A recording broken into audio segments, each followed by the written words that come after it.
எல்ல வெள்ளவாய பிரதேசத்தில் நேற்றிரவு இடம்பெற்ற கோர விபத்தில் உயிர் பிழைத்த நபரொருவர் விபத்து ஏற்படுவதற்கு சில நிமிடங்களுக்கு முன்பு பேருந்தின் சாரதி பேருந்தில் பிரேக் செயலிழந்து விட்டது என கூறியதாக அதிர்ச்சி தகவலை வெளியிட்டுள்ளார்.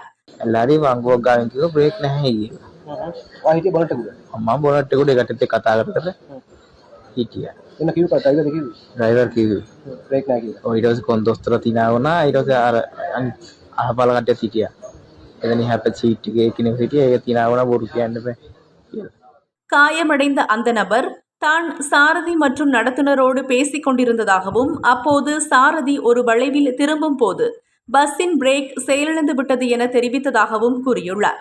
ஆனால் சாரதியின் இந்த கருத்தை நடத்துனரும் அருகில் இருந்த மற்ற பயணிகளும் சிரித்துக்கொண்டு கேலி செய்ததாகவும் அதனை அவர்கள் பெரிதாக எடுத்துக்கொள்ளவில்லை என்றும் அவர் மேலும் கூறினார். இரண்டாவது வளைவில் திரும்பும் போதுதான் பேருந்தின் பிரேக் பிடிக்கவில்லை என்பதை நாங்கள் உணர்ந்தோம்.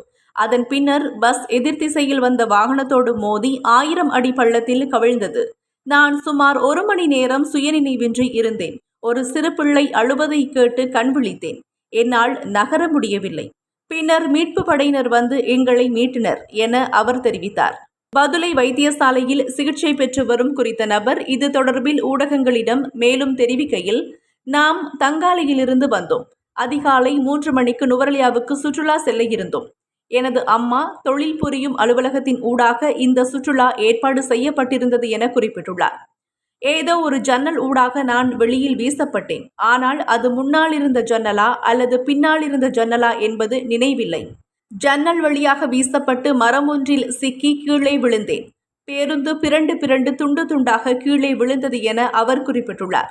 இதேவேளை பேருந்தின் நடத்துனர் இது தொடர்பில் தெரிவிக்கையில், சாதாரண வேகத்திலேயே வந்து கொண்டிருந்தோம். வாகனம் ஒன்றின் மீது மோதிய பின்னரே பேருந்து கவிழ்ந்தது. பிரேக் இல்லை என சாரதி கூறினார். அதிக வேகத்தில் வரவில்லை. விபத்து இடம்பெற்ற பின்னர் எனக்கு சுய நினைவில்லை. வைத்தியசாலைக்கு அழைத்து வரப்பட்ட பின்னரே நினைவு திரும்பியது என்றார்.